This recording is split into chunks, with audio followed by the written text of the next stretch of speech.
Bonjour à tous, aujourd'hui on se retrouve sur un tutoriel afin de comprendre comment utiliser le logiciel de dessin 3D Archicad 25.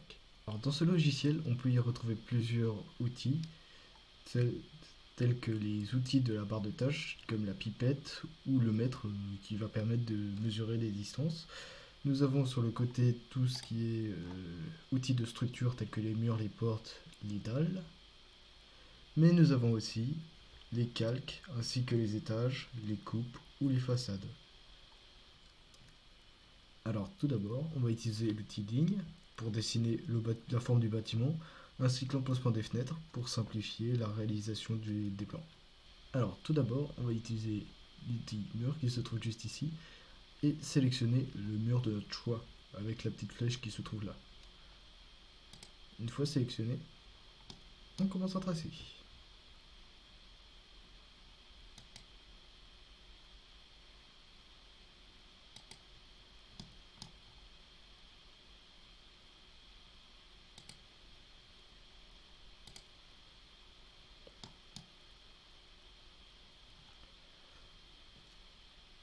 Alors, pour les murs qui seront extérieurs par la partie garage, on va utiliser un autre type de mur sans isolation.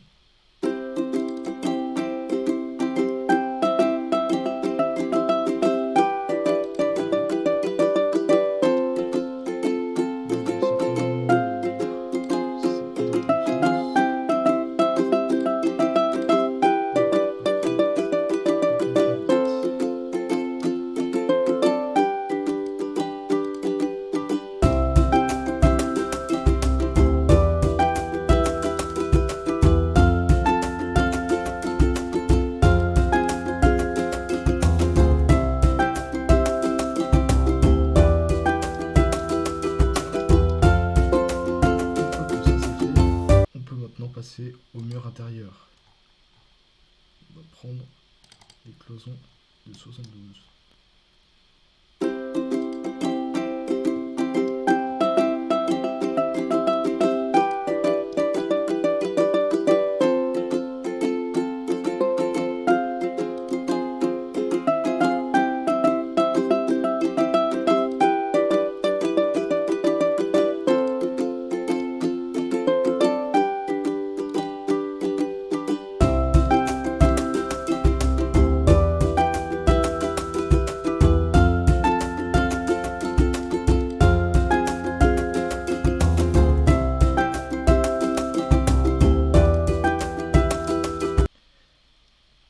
Alors, on peut voir que je n'ai pas dessiné certains murs, pour l'unique raison que ce ne sont pas des murs de 72, mais des murs de 100, et pour certains, il faut qu'ils soient avec du placo hydrofuge.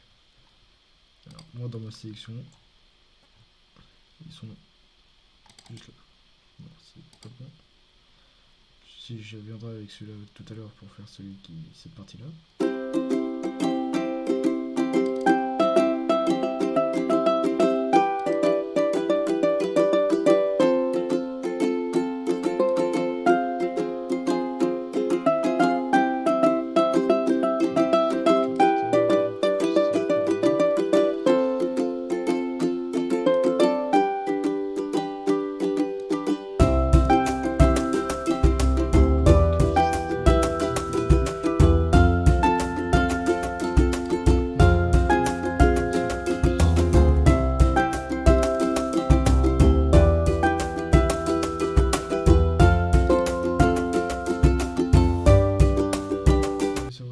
Casse-pied les murs, c'est très souvent très embêtant parce que on passe beaucoup de temps à se tromper de côté.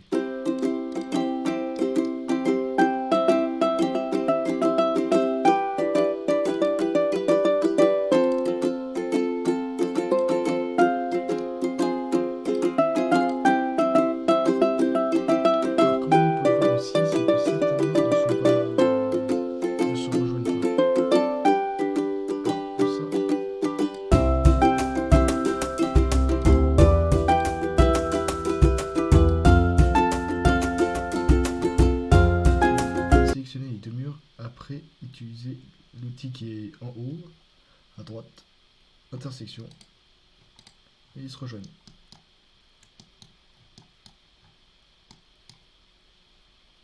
Bon, après pour certains murs, c'est pas vraiment nécessaire, mais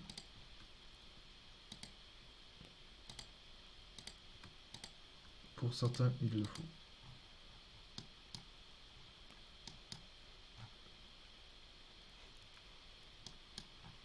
Alors, pour finir par rapport aux murs, certains murs vont avoir une partie où il n'y aura pas d'enduit.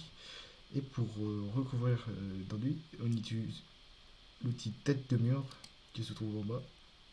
On sélectionne un bout de mur et ça met de l'enduit.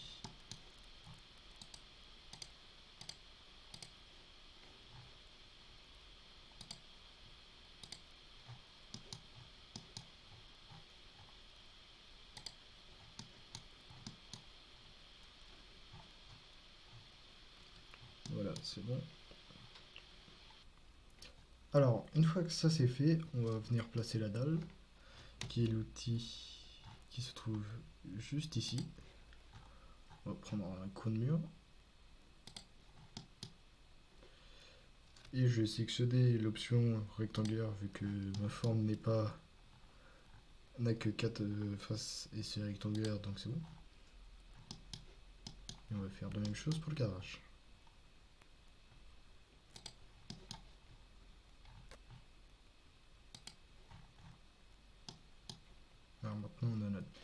Alors maintenant, on va installer les fenêtres et c'est là où l'outil nous aura été très utile pour mieux distinguer des parties de fenêtres du mur, des motifs du mur. Alors, pour moi, ce qu'il me faut, c'est... On va aller dans nos choix de fenêtres. On va prendre celui-ci. On va le placer ici. Sauf que il nous faut un de 50 et pas de 60. On peut faire les réglages là-haut. On peut avoir le choix si on veut le placer de manière au centre. Enfin, le point de référence soit au centre, à gauche ou à droite. On peut mettre aussi l'appui. Là, c'est un appui de 1,55. On peut choisir aussi le côté d'ouverture. Bon, il n'y en a pas d'indication précise pour nous, mais on va mettre comme ça. Et on peut faire, et on recommence avec les autres fenêtres.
continuer avec les portes. Et on va commencer par la porte de garage. On va prendre celle-ci. On va la placer juste là. Puis on va prendre les portes d'entrée.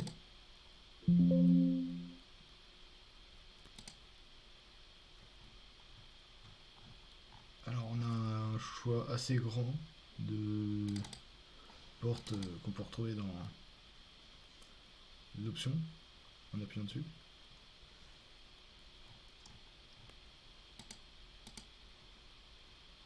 Et je vois que je ne trouve pas les portes, les bonnes portes d'entrée. Je préfère celle de ma bibliothèque, celle que je me suis moi-même faite. Et ça ne va pas s'afficher.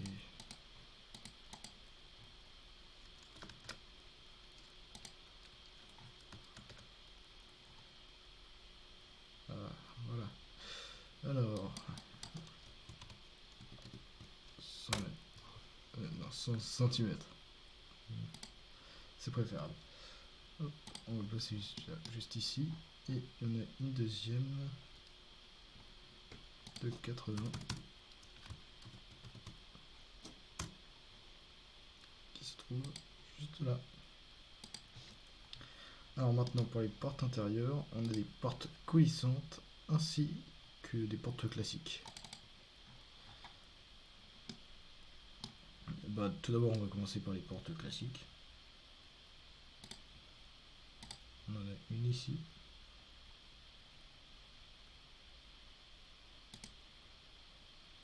Il y en a une là au niveau du plan. Bon, ça se chevauche un peu, mais ça passe. C'est surtout avec les petites données de la porte qui chevauchent, mais sinon ça passe.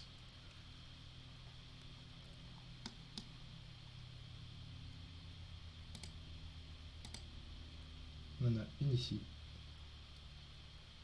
Et après on passe sur des portes coulissantes. Enfin des portes à guirlandage sinon.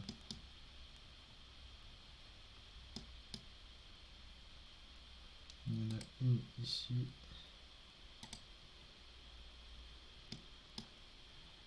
Une juste là.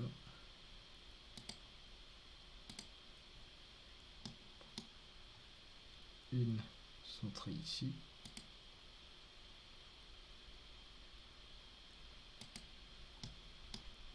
Et une autre centrée à peu près. Voilà.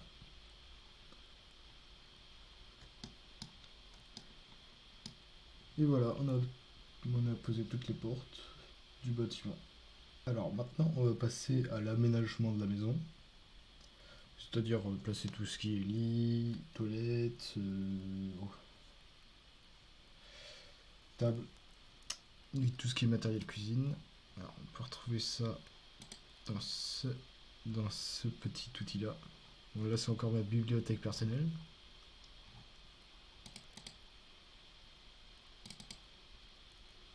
Alors on a une chambre qui est juste ici. Et on va en avoir une qui sera juste là.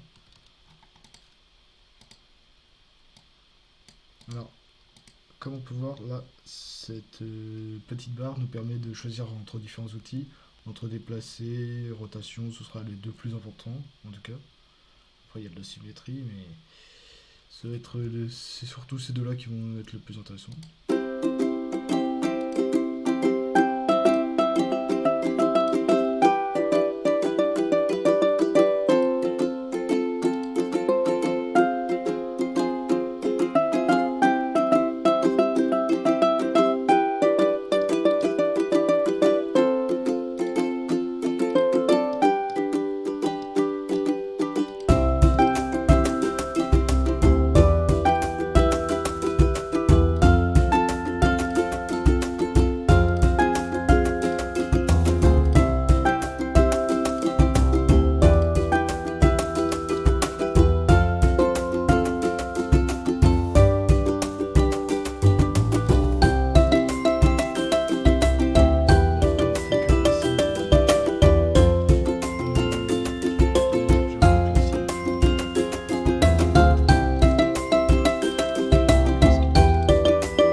Mais par exemple, on aurait pu mettre un placard ici ou rajouter des tables de nuit ou autre. Mais on fait ça quand même assez vite fait, sinon la vidéo aurait duré beaucoup trop longtemps. Mais on va rester sur un aménagement assez basique. Et maintenant, on va passer à la phase de fin, qui est placer un toit, ce qui est assez simple. Donc on va utiliser l'outil toit, qui se trouve juste ici. Après, on peut choisir dans les sélections, en gros, quel toit on veut, si c'est soit bac acier ou toit avec des tuiles. On peut choisir si c'est juste avec un pan ou un pan multiple. Et on va aussi choisir cette méthode de sélection. En gros, si on veut avoir une forme très particulière, ou si c'est rectangulaire, ou si on fait aussi, on commence avec deux points précis et après on termine sur un rectangle. Mais en soi, c'est assez simple à réaliser. Après, nous avons aussi à recouvrir la partie du garage, qui sera assez simple pour l'unique raison qu'on va faire ça avec une dalle.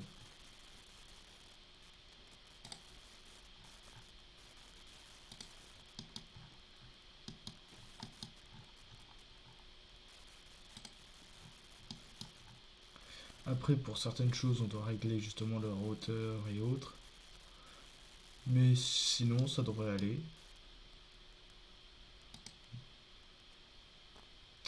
Mais par exemple, nous avons sur le toit là un problème.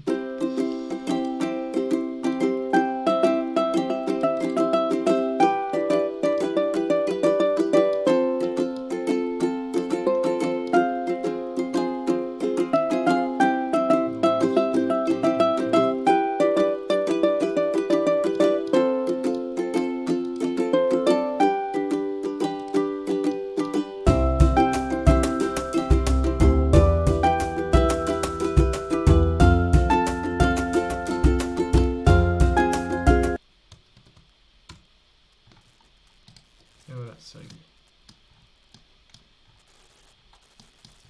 Et donc ça nous donne quelque chose de genre assez bien. Nous avons bien évidemment un intérieur qui est aménagé. Il y a apparemment un petit problème avec les portes d'égalandage qui sont mal placées dans le mur.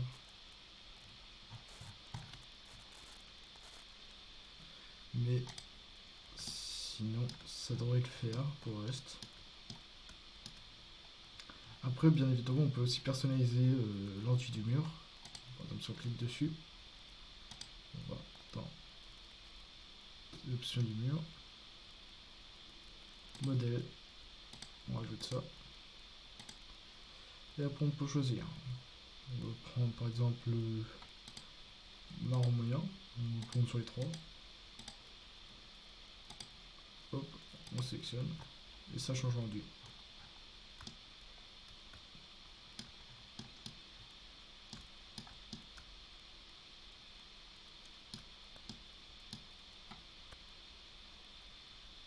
Et nous sommes arrivés à la fin de la vidéo, merci d'avoir regardé jusqu'ici.